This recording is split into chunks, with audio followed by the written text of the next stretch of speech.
we all know stories are powerful, right? But what if you could engineer one, like a tool, specifically for learning? Well, today, that's exactly what we're going to do. We're breaking down a source that uses an ancient myth to teach some seriously advanced vocabulary. This isn't just a bedtime story, folks. It's a masterclass in how to make things stick in your brain. So get this. How about learning 34 advanced words in less than 8 minutes? I mean, this sounds kind of crazy, right? How's that even possible? Well, the secret, it's not flashcards. It's not just repeating words over and over. It's something way more clever. A story, a narrative so well built that it makes every single one of those words impossible to forget. So, first things first, we have to understand that this isn't just any old myth. Nope. This one has a very specific mission. Okay, so the source we're diving into is this amazing Egyptian myth, the quest for Hathor's Sacred Ankh. And what's just so brilliant about it is how it takes that classic adventure story, the hero's journey, and uses it to do more than just entertain. It's designed to deliberately implant these complex words right into your memory. Let's break down exactly how it pulls this off. Right from the get-go, the story sets the stage with these really high-stakes, really powerful emotions. We're not looking at some dry, boring vocabulary list here. This is an epic journey, and that emotional hook, well, that's the first secret ingredient to making sure you actually remember everything. Every great story needs something to kick it all off, a catalyst.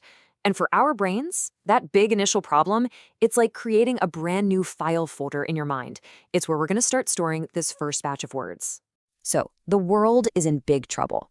The story paints this beautiful picture for us, using words like splendor and vibrancy, just so it can be immediately snatched away. The Sacred Ankh gets stolen by this demon, Setek, and bam, that's it. That's the moment that launches our hero on her journey. And here's our first big vocabulary word, calamity. See, the story doesn't just give you a definition on a page. The whole situation is the calamity. This theft wasn't just a little problem, it was a full-blown disaster.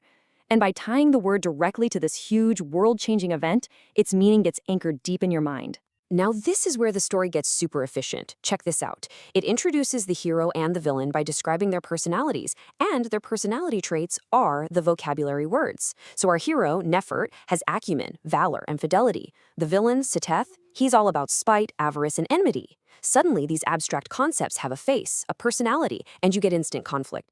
So, our hero, Nefert, steps up and accepts the mission. And just listen to the language here.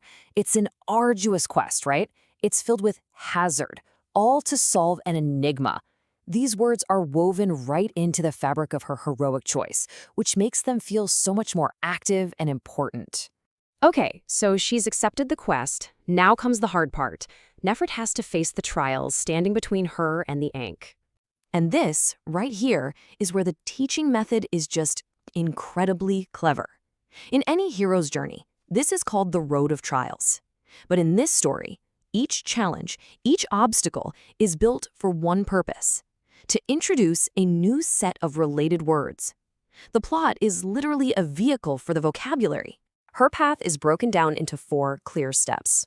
First up, she's got to get some advice from a seer to figure out this whole enigma.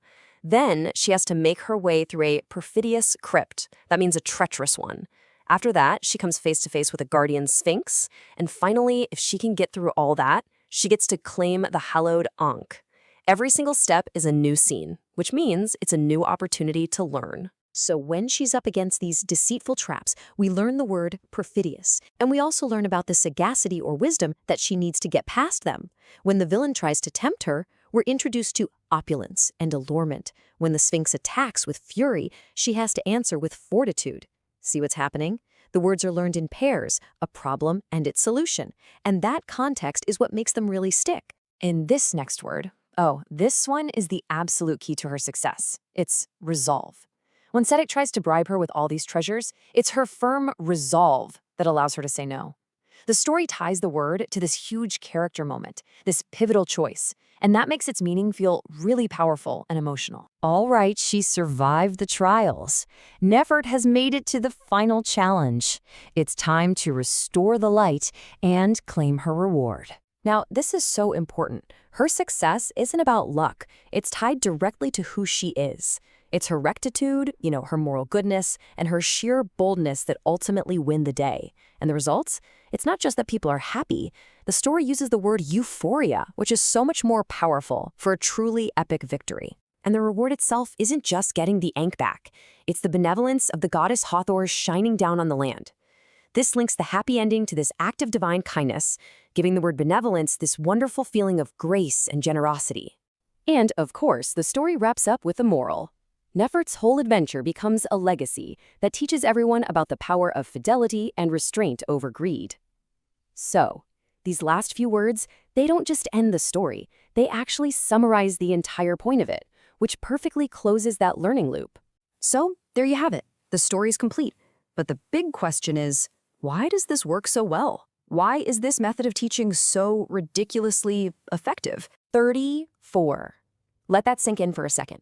That's the final count. 34 advanced words, all woven seamlessly into one little story. I mean, that's not just a story, it's an incredibly efficient learning engine. So the real secret sauce here, it isn't the words themselves, it's the car they're riding in. It's the story. With its hero, its villain, the conflict, the resolution, all of that creates this perfect, natural framework that our brains are just built to use for storing information. And there's real science behind this. The context of the story is what gives the words their meaning. All the emotion, the danger, the hope, the final triumph that forges stronger connections in your brain. That simple journey structure takes what would be a really complex list of 34 random words and makes it simple, makes it easy to follow. You're not memorizing a list at all, you're just remembering a journey. Basically, the hero's journey takes a bunch of disconnected facts and transforms them into one single, cohesive experience. Our brains are literally hardwired for stories.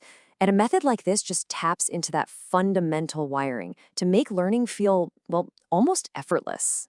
And that really just leaves us with one final thought, doesn't it? This technique, it's not just for learning words. I mean, think about it.